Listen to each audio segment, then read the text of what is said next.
नमस्कार, बहुत स्वागत है आप सभी का। मैं हूं आपके साथ नैना यादव, लेकर हाजिर हूं हमारा खास शो पूछता है इंडिया। पाकिस्तान की बद से बदतर होती हालत। अब ये सवाल है, क्या पाकिस्तान टुकड़े टुकड़े होने की कगार पर पहुंच चुका है? पाकिस्तान की सरकार का अधिकार केवल कुछ ही इलाकों तक सीमित रह जाएगा? क्या पाकिस्तान के लोगों में असंतोष इस हद तक बढ़ गया कि वो अब देश के विभाजन से भी पीछे नहीं हटना चाहते? ये सवाल आज इसीलिए खड़े हो रहे हैं क्योंकि शायद ही दुनिया में ऐसा कोई मामला कहीं पर सामने आया हो जब किसी देश के एक हिस्से की सरकार ने वहां के प्रधानमंत्री के खिलाफ ही कार्रवाई की हो। दरअसल बलूचिस्तान की निर्वासित सरकार ने पाकिस्तान के प्रधानमंत्री शहबाज शरीफ के खिलाफ वारंट जारी किया। बलूचिस्तान एक्टिविस्ट मीर यार बलोच ने बाकायदा सोशल मीडिया पर एक पोस्ट किया और उसमें शहबाज शरीफ पर वीजा नियमों के उल्लंघन का आरोप लगाया। शहबाज शरीफ पर बलूचिस्तान की संप्रभुता को जानबूझकर नुकसान पहुंचाने का आरोप लगाया गया। ये जो पोस्ट किया गया, उस पोस्ट में लिखा गया है कि एक बलूचिस्तान में बिना वैध वीजा के प्रवेश करने पर शहबाज शरीफ को गिरफ्तार किया जा सकता है।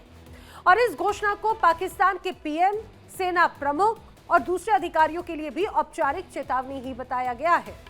साथ ही पाकिस्तान के आम लोगों को भी बगैर वीजा लिए बलूचिस्तान आने पर रोक लगाई गई है और ऐसा करने वालों को गिरफ्तार या जबरन पाकिस्तान वापस भेजा जा सकता है। मीर यार बलोच ने बलूचिस्तान को एक स्वतंत्र देश बता दिया है। और समझिए, ये सिर्फ मीर यार बलोच का नहीं, बल्कि ये कहा जाए कि अगर यहाँ की सरकार की तरफ से ऐसा कोई निर्णय लिया जाता है, वहां की आवाम की आवाज बार बार इस रूप में बुलंद होती है, तो समझ सकते हैं कि आखिर कितनी नाराजगी है पाकिस्तान के हुक्मरानों से और सेना से यहाँ की आम जनता की। हालांकि ये खबर देखने में आपको एक निर्वासित सरकार का आदेश लग रहा हो, लेकिन बड़े परिप्रेक्ष्य में समझिए, ये लोगों का असंतोष दिखाता है, लोगों का गुस्सा दिखाता है और ये बताने के लिए काफी है कि पाकिस्तान में लोगों के बीच में सरकार और सेना के खिलाफ इतनी नाराजगी है। क्या पाकिस्तान एक बार फिर विभाजन की ओर बढ़ रहा है? सवाल ये भी, क्या पाकिस्तान में दो स्वतंत्र देशों की सरकारें चल रही हैं? एक और है शहबाज सरकार और दूसरी तरफ है बलूचिस्तान की स्वतंत्र सरकार। इसीलिए बार बार सवाल यही खड़े होते हैं कि बलूचिस्तान की जनता 1947 से लेकर अभी तक लगातार यही तस्वीर पेश करती रही है। शुरुआत में स्वतंत्र देश के रूप में बड़ी भूमिका नजर आई, लेकिन पाकिस्तान ने जबरन उस पर कब्जा किया और 1948 से लेकर अभी तक लगातार यहाँ की आवाम चीख चीख कर ये कहती रही है कि पाकिस्तान की सरकार ने बलूचिस्तान का पतन किया, वहाँ के लोगों के अरमानों का पतन किया और पाकिस्तान की सेना, ये कहा जाए, बंदूक की नोक के नीचे हमेशा वहाँ पर लोगों को नजरअंदाज करती रही है। अब ऐसे में बड़े सवाल, क्या पाकिस्तान एक बार फिर से टुकड़े टुकड़े होने की कगार पर है?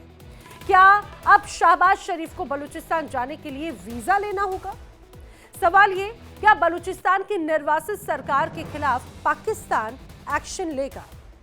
ये वो तमाम बड़े सवाल हैं जिनका जवाब जानने की कोशिश करेंगे। मेरे साथ खास मेहमानों का जो पैनल कनेक्ट हो रहा है आपको मिलवा देती हूँ। भू राजनीतिक विश्लेषक रिटायर्ड कर्नल संजीव मलिक मेरे साथ में कनेक्टेड है। रक्षा विशेषज्ञ retired major doctor Ali Shah मेरे साथ में कनेक्टेड है। पाकिस्तान से भी दो खास मेहमान मेरे साथ कनेक्ट होने वाले, हुसैन जावेद और अली असगर भट्टी, पाकिस्तानी पत्रकार